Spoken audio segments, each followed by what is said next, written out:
বয়স মাত্র 18 মাস। ছোট্ট রাইসা মায়ের কোলে বসে হাসবে, হামাগুড়ি দেবে, আধো আধো শব্দে ডাকবে মা। কিন্তু সেই নিজের মাথাটাও ঠিকভাবে তুলে বসতে পারে না। মেয়েকে হারানোর ভয়ে রাহেলার প্রতিটি দিন কাটে আতঙ্কে। হয়তো এভাবেই ধীরে ধীরে নিভে যাবে এই ছোট্ট প্রাণটাও। কি হয়েছে রাইসার?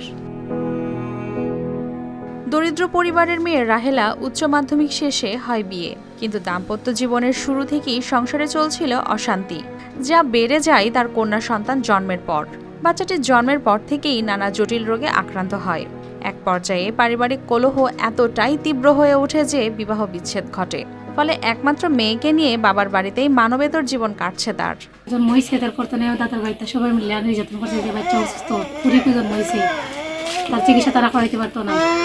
তো আমাদের এগুলা নিয়ে যায় জমা হয়েছে। এরপরে আমার 7-8 মাস আগে আমাদের ডিভোর্স হয়ে গেছে। এখন বাচ্চার দায়িত্ব পড়ে আমার কাছে।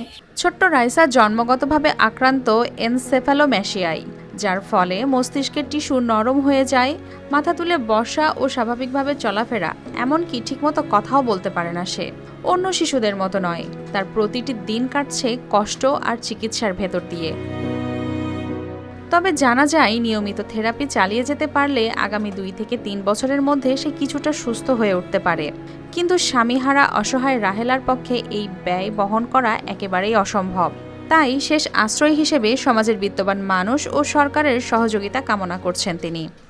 চিকিৎসা লাগে, ডাক্তাররা কইছেন থেকে 2 থেকে 3 বছর যদি পুরা চিকিৎসা করাইতে পারি তাহলে বাচ্চা সুস্থ হইব, না তো স্বাভাবিক থাকতো না, এরকম সারা জীবন থাকতে হইব।